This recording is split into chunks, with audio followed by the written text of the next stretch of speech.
Radhe Krishna YouTube family.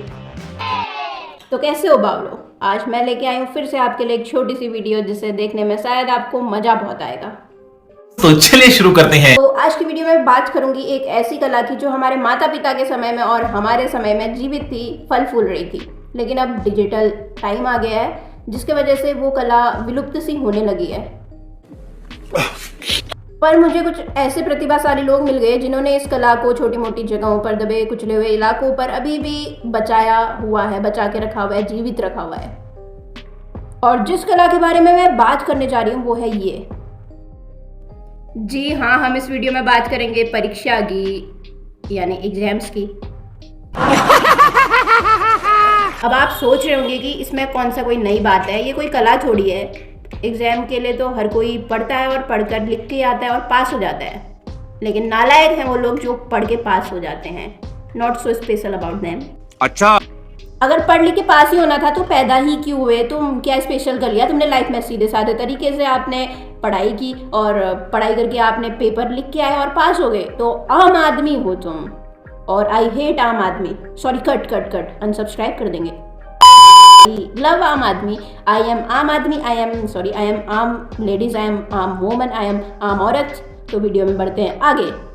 तो आज मैं बात करने जा रही हूँ ऐसी कला और कलाकारों की जो एग्जाम में बिना पढ़े लिखे भी एग्जाम को पास करने की हिम्मत रखते हैं, मद्दा रखते हैं, हौसला रखते हैं, पैशन रखते हैं, डिजायर रखते हैं, गट्स रखते हैं, पता नहीं क्या क्या रखते हैं, क्या पता चिटिंग पेपर भी रखते हैं। पढ़ने वाले और ना पढ़ने वालों के बीच में क्या डिफरेंस होता है? दोनों के हाथों में कलम होती है, पेन होती है, पेंसिल होती है, सामने आंसर शीट होती है, हाथ में क्वेश्चन पेपर होता है, और लगन भी दोनों में होती है कि हम आगे बढ़े, कुछ नया करें लाइफ में।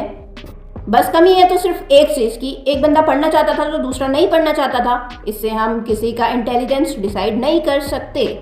कर सकते हैं क्या? लगता है वीडियो देखने वाले सभी 90% वाले हैं, पर 90% लाके कर भी क्या लिया अपने लाइफ में? कुछ बड़ा किया क्या? लास्ट में देख तो मेरी ही वीडियो रहे हो। सॉरी, कट अनसब्सक्राइब करके चले जाएंगे। Cut this part. अब आपको लग रहा होगा कि दोनों में लगन का अंतर था। एक ने लगन के साथ पढ़ाई की और दूसरे ने लगन के साथ पढ़ाई नहीं की। लगन को जाने दो शादी में। लगन वगन पढ़ाई में काम नहीं आती, काम आती है तो सिर्फ जिद नहीं। तो इसके लिए मैं आपके सामने 10 ऐसे जिद्दी लोगों की जिद लेके आई हूँ जो बहुत ज्यादा साहसी और हिम्मती हैं, जो हिम्मत आप 90% लाने वाले लोगों में बिल्कुल नहीं होती।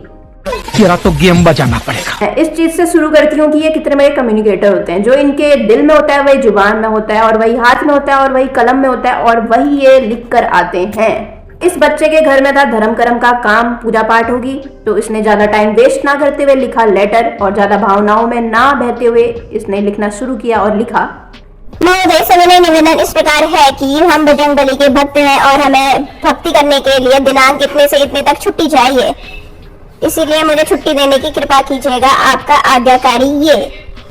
तो इस बच्चे ने आधे पेज में लेटर लिख के आधा पेज बचाया, पेन बचाई, पेन की इंक बचाई, पेन की रिफिल बचाई, और सामने वाले का समय बचाया, अपना समय बचाया, और सीधी बात नो बकवास करते हुए छोटा सा लेटर लिख दिया। और आप ऐसा आंसर लिख ही नहीं सकते, आपके अंदर वो कला है ही नहीं। अब चलते हैं दूसरे छात्र की ओर जिससे आप सीखेंगे फोकस। आपके सामने कितना ही वाहियात क्वेश्चन आ जाए, कितना ही खतरनाक क्वेश्चन आ जाए, आपका फोकस नहीं हटना चाहिए। आपका फोकस है नंबर लाने से। आपको मतलब है नंबर लाने से आपको फर्क नहीं पड़ता पेपर चाहे केमिस्ट्री का हो, मैथ्स का हो या फिजिक्स का। जिस तरह से इस बच्चे ने अपना फोकस नहीं बिगड़ने दिया, क ख ग का आंसर लिखा और फिर नीचे लिख दिया, मैं एक लड़की हूँ, मेरी शादी 28 जून को है, मुझे पास कर देना, नहीं तो हमारे घर वाले गुस्से में रहेंगे। अब आप क्वेश्चन का आंसर लिखने के बाद अपनी बातें जरूर रखें जैसे इन्होंने रखी। अब इनसे सीखो कि इन्होंने मैथ्स के क्वेश्चन का आंसर लिख दिया। अब आपने हमसे पूछा था क्वेश्चन और हमने आपका आंसर दे दिया। अब आप हमारी बात सुनो। जैसे आपकी बीबी ने मंगाई आपसे 4 सब्जियां, आप लेके गए 3 सब्जियां। जब आप कॉपी चेक करने बैठे थे आपकी बीबी आई और आपके गुस्से से आप पे चिल्लाई कि आप 3 सब्जी लेके आए हैं, मैंने मंगाई थी 4। फिर थोड़ी देर बाद आपने कॉपी चेक करने आप दोबारा बैठे और चली गई लाइट चली गई, तो बीबी फिर से चिल्लाई, गुस्से में आई और बोली कि लालटेन कैसे जलेगी, मिट्टी का तेल तो है ही नहीं। तो आपका दिमाग गया बौखला, और थोड़ी देर के बाद आप जब कॉपी चेक करने बैठे तो उस बौखलाए हुए दिमाग में आपने उस आंसर को देखा ही नहीं और उसमें नंबर ही नहीं चढ़ाए। ये तो गलत हो जाएगा, जिंदगी खराब हो जाएगी बच्चे की। क्योंकि अब आपने आंसर दे दिया है, अब वो गलत हो चाहे सही हो वो ऊपर वाला जाने और वो टीचर जाने। आपके हाथ में क्या है? हाथ में कलम थी और कलम में शाई थी और आपका काम था उसे हवा देना। आंसर से आपका कोई भी लेना देना नहीं होना चाहिए। इसीलिए परीक्षा में अपनी बात को कभी भी ओपन हैंडेड मत रखिएगा, उसे क्लोज करके ही आइएगा और लिखिएगा, सर प्लीज मुझे नंबर देने की कृपा कीजिए। अगली चीज जो आप सीख सकते हैं, क्रिस्प होना, फालतू की इधर उधर की कोई बात नहीं। ये बड़ी अच्छी बात कही आप। इसीलिए क्रिस्प रखो क्योंकि आपका और सामने वाले का दोनों का समय बहुत ज्यादा कीमती है। अगर आपसे कोई पूछता है हड़प्पा मोहनजोदाड़ो की संस्कृति पर प्रकाश डालिए, तो डालिए प्रकाश। प्रकाश डालते कैसे हैं? अगर आप होते पाषाण युग से तो पत्थर से आग जलाते और हड़प्पा संस्कृति पर प्रकाश डाल देते।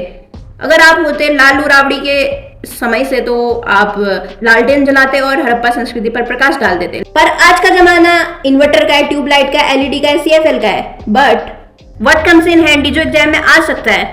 Torch. So put torch there और हड़प्पा मोहनजोदाड़ो की संस्कृति पर प्रकाश डाल दीजिए। खत्म। बाय बाय, टाटा। आपने आंसर शीट पूरी की पूरी प्रकाशित कर दी। इससे ज्यादा आप कर ही क्या सकते हैं? और आपने खुद के और सामने वाले दोनों के जीवन में प्रकाश डाल दिया। बहुत बड़ी बात होती है प्रकाश डालना दूसरे के जीवन में, और आपने वो काम कर दिया। खत्म। 4 ट्रिक सीख गए, चलो अब 5वीं ट्रिक सीखते हैं। 5वीं ट्रिक है प्यार, प्रेम। आपका मूड कैसा भी हो, क्वेश्चन पेपर भारी हो, हल्का हो, आड़ा हो, टेढ़ा हो, भले ही आपने जो पढ़ा वो सब्जेक्ट हो ही ना, प्रेम, दिल में प्रेम होना चाहिए। मान लो कोई ऐसा क्वेश्चन जिसका आंसर तो आपने लिख लिया मगर आपको लगता है कि सामने वाला टीचर उसकी वाइब नहीं पकड़ पाएगा, तो आपको करना क्या है? आपको सिर्फ इतना करना है, उसे विद एग्जाम्पल एक्सप्लेन कर देना है। जैसे आपने लिख दी शायरी, ये मोहब्बत भी क्या चीज है, न जीने देती है न मरने देती है, अरे मेरे यारो ये दुआ करो कि वो ना आए तो मैं मर ही जाऊं। अब मान लो टीचर ने समझा नहीं, तो आप आगे बकायदा लिखोगे, आई लव पूजा। सर इस लव स्टोरी में पढ़ाई से दूरी हो गई, नहीं तो मैं हाई स्कूल तक खूब पढ़ाई की थी। इसको लिखने के लिए सर वेरी वेरी सॉरी। क्या दिखाया आपने? आपने प्रेम दिखाया, आपने अपनी बदनसीबी दिखाई, आपने अपनी कमियां क्यों आ रही है ये बताया, बकायदा आपने सॉरी भी कहा। You explained everything. सो सामने वाला बुरा क्यों मानेगा? सॉरी। सामने वाला बुरा बिल्कुल भी नहीं मानेगा। पहले वो गुस्से में 0 दे रहा था, पर अब प्यार से 0 देगा। Emotional damage. तो क्या किया आपने? आपने सामने वाले का खून बिल्कुल भी नहीं जलाया। Learn from this. ये सब सीखने की चीजें हैं। बच्चे मन के सच्चे, और सीखो इन बच्चों से कुछ नहीं। बढ़ते हैं अगली सीख की तरफ। प्यार के साथ करुणा भी आती है, तो हमारी अगली ट्रिक है उसी चीज से जुड़ी हुई। अब मान लो आपके घर में कोई दिक्कत है पर आप बता नहीं पा रहे, फिर भी आपने हिम्मत जुटा के आंसर लिख दिया, लेकिन अब वो सही हो या गलत हो वो ऊपर वाले के हाथ में। मैं आपसे पहले भी कह चुकी हूँ, आप निमित्त मात्र हैं। टीचर से थोड़ी बहुत करुणा की एक्सपेक्टेशंस रखने में कोई भी गलत बात नहीं है, कोई भी खामियां नहीं है। सो आस्क फॉर सम दया। सिंपल लिख देना, सर मेरी माँ नहीं है, मुझे पास कर देना वरना मेरे पापा मुझे मार डालेंगे, सॉरी सर। इसमें कोई बुरी बात नहीं है। टीचर आपको 0 देगा, पर वो 0 देते वक्त टीचर के आंख से एक आंसू जरूर गिरेगा और आपको आशीर्वाद मिलेगा। अगली सीख है कंफ्यूजन से बचें। जैसे आप आईटी वगैरह के एग्जाम देते हैं तो उसमें क्वेश्चंस के आंसर में ऐसे ऑप्शन रहते हैं, एकदम क्लोज कि कौन सा सही होगा, कौन सा सही होगा और कौन सा गलत होगा। पॉइंट का आंसर होता है बस। अगर आपकी परीक्षा में प्रश्न ये पूछा जाता है कि चिल्ड और कोल्ड के तापमान में क्या अंतर होता है, तो डोंट बी कंफ्यूज्ड, थोड़ा दिमाग लगाइए, कोई उदाहरण सोचिए अपने दिमाग से। ऐसा तो नहीं है कि आपको कुछ भी नहीं आता, पूरी दुनिया देख चुके हैं आप, बहुत इंटेलिजेंट हैं आप, इतने तेजस्वी लोग हैं हमारे पास। इसीलिए जिंदगी का एक अहम नियम है, अगर आप समझा ना पाओ तो कंफ्यूज कर दो और इस तरह से आंसर लिखो। कोल्ड और चिल्ड के तापमान में कुछ भी अंतर नहीं होता, दोनों ही ठंडे होते हैं। केवल भावनाओं का अंतर होता है, केवल भावनाओं का अंतर होता है। बियर चिल्ड होती है और कॉफी कोल्ड होती है। इसमें टीचर आपके नंबर काट ही नहीं पाएगा, वो आपको 0 बिल्कुल भी नहीं देगा। पूरी गारंटी के साथ मैं कह सकती हूँ कि टीचर आपको 0 तो बिल्कुल नहीं देगा, -5 दे सकता है, -7 दे सकता है और बाकायदा आपको लिख के दे सकता है कि टीसी की तैयारी कर ली गई है, अपने बाप से कह दो कि लेकर जाइए। अगली ट्रिक की तरफ बढ़ते हैं, खुद को बांधो मत, समझे? अरे ये वाला बांधना नहीं, खुद को बांधो मत एग्जाम में। हाँ ये कर लो पहले। मान लो अगर परीक्षा में किसी प्रश्न का उत्तर 2-3 लाइन का ही आपको देना है, पर आपको लगता है कि वो 2-3 लाइन से ज्यादा डिजर्व करता है, तो आप एक्सप्लेन करेंगे, sir this Uttar deserve more than 3 lines. जितना आप मांग रहे हो ना, मैं उससे ज्यादा दे सकता हूँ, ये थिंकिंग रखो। और आपसे पूछा जाता है लोहे के बारे में, तो समझाते हुए उत्तर लिखो। लोहा टाटा में बनता है, लेकिन टाटा हाथ से किया जाता है और कानून के हाथ बड़े लंबे होते हैं। जब नेहरू जी भी कानून जानते थे, उन्हें बच्चे चाचा नेहरू कह के पुकारते थे और चाचा नेहरू को गुलाब बहुत पसंद था। गुलाब 3 प्रकार के होते हैं, एक गुलाबड़ी होता है, पीने वाला गुलाब शरबत होता है और एक खिलने वाला गुलाब होता है। गुलाबड़ी बहुत मीठा होता है, मीठा चीनी भी होता है, चीनी चींटी खाती है और हाथी को चींटी से बहुत नफरत है। हाथी तो लंदन का बड़ा फेमस है, लंदन जर्मनी के पास है। जर्मनी का वार बहुत फेमस है और वार 8 प्रकार के होते हैं, सोमवार, मंगलवार, बुधवार, शुक्रवार, शनिवार, रविवार। तो साथ में 8वां वर्ल्ड वार। और वर्ल्ड वार बहुत खतरनाक होते हैं। खतरनाक तो शेर भी होता है, 40 शेर का एक मन होता है। मन बहुत चंचल होता है और चंचल मेरे पीछे बैठ के और चंचल से मैं बहुत प्यार। अब बढ़ते हैं अगली सीख की तरफ कि किसी भी प्रश्न का सिर्फ एक उत्तर नहीं हो सकता। अगर आपके किसी टीचर ने आपको बताया है कि सिर्फ एक क्वेश्चन का सिर्फ एक आंसर होता है, तो वो टीचर बेवकूफ था, वो रट्टा मार के पास होकर टीचर बन गया था। लेकिन हर अच्छा टीचर आपको बताएगा कि एक प्रश्न के 2 उत्तर होते हैं। जैसे मैथ के किसी क्वेश्चन को सॉल्व करने की 2 से 3 मेथड होती है, तो आपको पहले घबराना नहीं है, इसीलिए आपको दूसरे आंसर की तरफ बढ़ना है। इससे दिमाग खुलता है, मेडुला ओब्लांगाटा से लेकर मम्मी के हाथ का चाटा तक सब खुल जाता है। उदाहरण के लिए पर्यायवाची शब्द जो कभी ना मरे, आप क्या सोचोगे? अमर नहीं, आप यही मात खा जाते हैं। कुछ अलग सोचो, नया सोचो। जैसे इस बच्चे ने सोचा और लिखा, जो कभी ना मरे वो साउथ का हीरो, कभी ना दिखे आप कहोगे अदृश्य। फिर तुम 90% वाले बच्चों की बात कर रहे हो। कुछ अलग सोचो, नया सोचो। जैसे इस बच्चे ने सोचा और लिखा, जो कभी ना दिखे मिस्टर इंडिया।